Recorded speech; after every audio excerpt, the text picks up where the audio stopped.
2026 సంవత్సరంలో బ్యాంకుకు సంబంధించిన కొన్ని రూల్స్ అండ్ రెగ్యులేషన్స్ పూర్తిగా మారిపోయాయి. మీరు ఈ రూల్స్ అన్ని ఫాలో అవుతున్నారో లేదో చెక్ చేసుకోండి.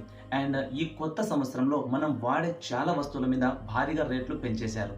రేట్లు పెరగక ముందే వాటిని కొనేసుకోండి. ఈ వీడియో మీకు చాలా యూస్ఫుల్గా ఉంటుంది. వీడియోని ఖచ్చితంగా చివరి వరకు చూసేయండి. ఇక అస్సలు లేట్ చేయకుండా వీడియోలకైతే వెళ్ళిపోదాం. ఫ్యాక్ట్ నెంబర్ 1, మీ పాన్ కార్డ్ ఆధార్ కార్డుతో లింక్ అయిందో లేదో చెక్ చేసుకోండి. ఒకవేళ మీ పాన్ ఆధార్ కార్డుతో లింకు లేకపోతే వెంటనే లింకప్ చేసుకోండి. లింక్ చేసుకోకపోతే మీ బ్యాంకు సేవలు అడ్డంగా నిలిచిపోతాయి అండ్ మీరు ఎలాంటి యూపీఐని కూడా యూజ్ చేయలేరు. ఫ్యాక్ట్ నెంబర్ 2, ఇక నుంచి మనం ఏదైనా వస్తువు కొంటే ఆ వస్తువుపై స్టార్ రేటింగ్ లేబుల్స్ ఖచ్చితంగా ప్రింట్ చేసి ఉండాలి. అలాంటి వాటినే మనం తీసుకోవాలి. ఫర్ ఎగ్జాంపుల్, ఫ్రిడ్జ్ ఉందనుకోండి, ఫ్రిడ్జ్ పై 3 స్టార్ రేటింగ్ అండ్ అలాగే 5 స్టార్ రేటింగ్ ఉంటుంది. 3 స్టార్ రేటింగ్ ఉంటే అది కరెంటు చాలా ఎక్కువగా తీసుకుంటుంది. అదే 5 స్టార్ రేటింగ్ కనుక ఉంటే అది కరెంట్ని చాలా తక్కువగా తీసుకుంటుంది. స్టార్ లేబుల్కి ఉన్న అర్థం ఇదే. అయితే సెంట్రల్ గవర్నమెంట్ దీనిపై ఇప్పుడు రూల్స్ అండ్ రెగ్యులేషన్స్ క్రియేట్ చేసింది. అది ఏ వస్తువులపై స్టార్ రేటింగ్స్ లేబుల్స్ ఉండాలో తెలియజేసింది. For example, washing machine, refrigerate, AC, TV, cooling టవర్లు, చిల్లర్స్, ఎల్పిజి గ్యాస్ స్టవ్లు, డీప్ ఫ్రిడ్జ్లు, స్టోన్ స్టాండింగ్ టవర్, కార్నర్ ఏసీలు, సీలింగ్ ఫ్యాన్లు వంటి ప్రొడక్ట్లకు లేబులింగ్ తప్పనిసరి ఉండాలని రూల్స్ పెట్టింది. సో ఈసారి మీరు ఎలక్ట్రానిక్ వస్తువులు కొనేటప్పుడు ఈ లేబుల్ ఖచ్చితంగా ఉండే విధంగా చూసుకోండి. ఇకపోతే ఫిబ్రవరి 1 నుంచి రేట్లు భారీగా పెంచేస్తున్నారు. మీరు ఏదైనా కొనాలి అనుకుంటే జనవరి ఎండింగ్ లోపల కొనేయండి. ఫ్యాక్ట్ నెంబర్ 3, మీకు కార్లు అంటే ఇష్టమా? ఖచ్చితంగా ఇష్టమయ్యే ఉంటుంది. అయితే ఈ ఫస్ట్ మంత్ లోనే మీరు కార్లను బుక్ చేసుకోండి. ఎందుకంటే ఫిబ్రవరి 1 నుంచి కార్ల రేట్లు పెంచేస్తున్నారు. కార్లను బట్టి, కంపెనీలను బట్టి 0-6% నుంచి 3% వరకు పెంచేస్తున్నారు. సో కార్లు కొనాలి అని ఆల్రెడీ ప్లానింగ్ లో ఉన్న వాళ్ళు మాత్రమే ఇప్పుడే వెళ్ళి బుక్ చేసుకోండి. ఫ్యాక్ట్ నెంబర్ 4, గ్యాస్ సిలిండర్ల ధరలు పెంచేస్తున్నారు. మనం ఇంటికి ఉపయోగించే డొమెస్టిక్ గ్యాస్ సిలిండర్లతో పాటు కమర్షియల్ సిలిండర్ల ధరలను కూడా పెంచేస్తున్నారు. మీకు ఒక విషయం తెలుసా? విమానంలో పోసే ఇంధనం కూడా పెంచేస్తున్నారు. అది మనం వాడం కదా, దాని గురించి మనకెందుకు అనుకుంటున్నారా? ఇక్కడ పెట్రోల్, డీజిల్ అనేది రెండు స్పిరిటే. కాకపోతే స్పిరిట్ లో high quality and high power ఉన్న స్పిరిట్లు విమానాలకు, హెలికాప్టర్లకు వాడతారు. లో పవర్ లో ఉన్న స్పిరిట్లను బైక్లకు, కార్లకు, బస్సులకు, లారీలకు వాడతారు. సో మీరు ఈ వాహనాలకు వాడే స్పిరిట్ పెరిగింది అనుకుంటారేమో అని విమానంలో పోసే ఇంధనం పెరిగింది అని అంటున్నాను. అర్థమైందా?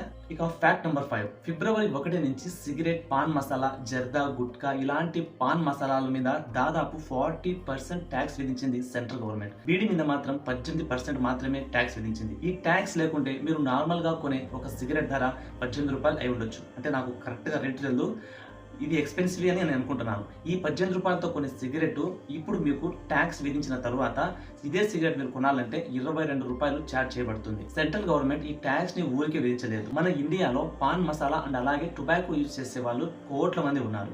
ఏ సిటీలో చూసినా టొబాకో వాడి క్యాన్సర్ తెచ్చుకున్న పేషెంట్లు ఎక్కువ మంది ఉన్నారు. రేట్లు పెంచేస్తే దీన్ని యూజ్ చేసే వాళ్ళు మెల్లమెల్లగా తగ్గించుకుంటారనే ఉద్దేశంతోనే సెంట్రల్ గవర్నమెంట్ ఈ ట్యాక్స్ ని విధించింది. ఈ ప్లాన్ ని ఎక్కడి నుంచి కాపీ చేశారో తెలుసా? గత ఎన్నికలలో జగన్ గారు ఈ లిక్కర్ రేట్లు భారీగా పెంచేస్తే ఒక సామాన్యుడు తాగుడు మానుకుంటాడు కదా అనే ఉద్దేశంతో ఈ లిక్కర్ రేట్లు పెంచారు. అక్కడే ఒక విచిత్రం జరిగింది. రేట్లు పెంచిన తర్వాతే డ్రింకర్స్ పెరిగారు కానీ తగ్గలేదు. ఇదే తీరుని ఇప్పుడు సెంట్రల్ గవర్నమెంట్ పాటిస్తుంది. రేట్లు పెంచేస్తే పొగాకు అలవాటు పడ్డ వ్యక్తి పొగాకు జోలికి వెళ్ళడు అనుకుంటున్నారు. ఫిబ్రవరిలో చూడాలి ఏం జరుగుతుందో. ఫ్యాక్ట్ నెంబర్ 6, స్విట్జర్లాండ్ లో నైట్ క్లబ్ లో న్యూ ఇయర్ సెలబ్రేషన్ జరుగుతున్న సమయంలో అగ్ని ప్రమాదం జరిగింది. దాదాపుగా 250 మంది ఉన్న జనాభాలలో 47 మంది చనిపోయారు. 100 మందికి పైగా గాయపడ్డారు. అండ్ నేను ఈ వీడియో రిలీజ్ చేసే టయానికి ఎంతమంది చనిపోయి ఉంటారో తెలియదు. మొత్తానికైతే నాకు వచ్చిన అప్డేట్ ప్రకారం 47 మందిని తేలింది. సో మొదట ఇది ఉగ్రవాదులు చేసిన పని అనుకున్నారు. చాలా మందిని అనుమానించారు. కొంతమందికి ఇది ఎలా జరిగిందో కూడా తెలియదు. కానీ ఫ్రెండ్స్ న్యూస్ ఛానల్ అయిన BFM టీవీ చెప్పిన దాని ప్రకారంగా సీలింగ్ కు ఆనుకునేలా కొవ్వొత్తులను ఉంచడం వల్ల పైకప్పులకు మంటలు వ్యాపించాయని అంటున్నారు. సీలింగ్ కి మంటలు రావడం వల్ల ఏ బిల్డింగ్ కాలిపోదు. కాకపోతే ఆ బిల్డింగ్ చెక్కతో నిర్మాణమై ఉంది. అందుకే అగ్ని ప్రమాదానికి గురైంది. మంటలు వ్యాపించిన వెంటనే 30 సెకండ్లలో 200 మంది తప్పించుకోవడానికి ట్రై చేశారు. కానీ ఇరుకైన మెట్ల కారణంగా 150 మంది వరకు అందులోనే ఇరుక్కున్నారు. వారిలో ఎక్కువగా 16 నుండి 26 సంవత్సరాల వయసు గల వారే ఎక్కువగా ఉన్నారు. రెస్క్యూ టీం వచ్చే లోపల 50 మందికి పైగా మంటలు అంటుకున్నాయి. వందలాది మందికి పైగా పూర్తిగా గాయాలయ్యాయి. వెంటనే అంబులెన్స్ అండ్ హెలికాప్టర్ సాయంతో వారిని హాస్పిటల్ కి తరలించారు. అక్కడున్న సిచ్యువేషన్ చూస్తే ఒకే ఒక రూమ్ లో ఇరుకైన మెట్లలో అంతమంది దిప్పులుగా పడి ఉండడం వల్ల రిస్క్ టీమ్ ఏం చేయాలో అర్థం కాలేదు. అతి కష్టం మీద ఒక్కొక్కరిని బయటకు తీసి హాస్పిటల్ కి పంపించారు. కొత్త సంవత్సరం వచ్చి రాగానే 47 మందిని బలి తీసుకుందంటే ఈ సంవత్సరం ఎలా ముగుస్తుందో చూడాలి. అయితే ఇది జరిగింది స్విట్జర్లాండ్, మన ఇండియాలో అయితే కాదు. ఇది అండర్లైన్ చేసుకోండి. ఫ్యాక్ట్ నెంబర్ 7, గోల్డ్ వరల్డ్లోనే ఎక్స్పెన్సివ్ మెటల్ ఇది. దీన్ని ఇప్పుడు కామన్ పీపుల్ కొనలేరు. ఇండియాలో పండుగలు పెళ్లిళ్ల సమయంలో తప్పనిసరి గోల్డ్ కొనుగోలు చేస్తూ ఉంటారు. అయితే 2025లో బంగారం ధరలు భారీగా పెరిగాయి. ఇక 2026లో కూడా అదే స్థాయిలో పెరుగుతుందని అంచనాలు వేస్తున్నారు. మీ ఇంట్లో ఆడపిల్లలు కనుక ఉంటే ఖచ్చితంగా బంగారాన్ని ఇప్పుడే కొనేయండి. రానున్న రోజుల్లో ఈ బంగారం మనతో చాలా దూరం వెళ్ళిపోతుంది.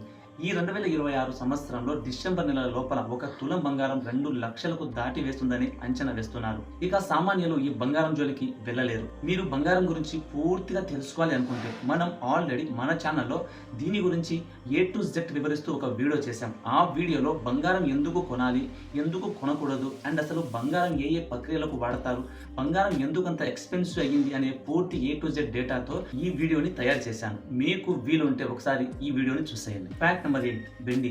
ఇప్పుడు రానున్న రోజుల్లో వెండి కూడా వాల్యుబుల్ మెటల్ గా మారిపోయింది. చాలా మంది ఇన్వెస్టర్లు బంగారం మీదే కాకుండా వెండి మీద కూడా ఇన్వెస్ట్ చేయడం మొదలు పెట్టారు. మీ దగ్గర డబ్బు ఉంటే స్థలాల మీద కాకుండా వెండి బంగారం మీద ఇన్వెస్ట్ చేయండి. ఇంతకు 10 లాభాలు చూస్తారు. మీ ఇంట్లో ఆడపిల్ల ఉంటే ఖచ్చితంగా మీరు బంగారం వెండి కొనాల్సిందే కదా. అదే తీరులో కొని దాచేయండి. ఫ్యూచర్ లో మీకు డబ్బు అవసరమైనప్పుడు స్థలాలైనా అమ్ముడుపోతాయో తెలియదు కానీ ఈ బంగారం వెండి మాత్రం ఖచ్చితంగా అమ్ముడుపోతాయి. మీరు దీనిలో లాభాలే చూస్తారు తప్ప నష్టాలను చూడరు. నేను పదే ఎందుకు చెప్తున్నానంటే బంగారం గురించి అవగాహన లేని వాళ్ళు మాత్రమే ఈ వీడియోని చూడండి.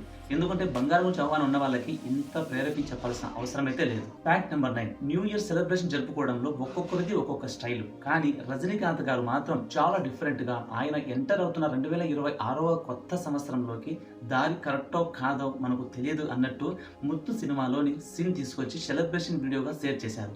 ఆ వీడియో చాలా ఫన్నీగా ఉంది. ఒకసారి మీరు కూడా చూసేయండి. మనం వెళ్ళే రూట్ కరెక్టేనా అని ఎవరికి తెలుసు? నేను ఎప్పుడు వెళ్ళే దారి గురించి ఆలోచించి దిగులు పడ్డాను.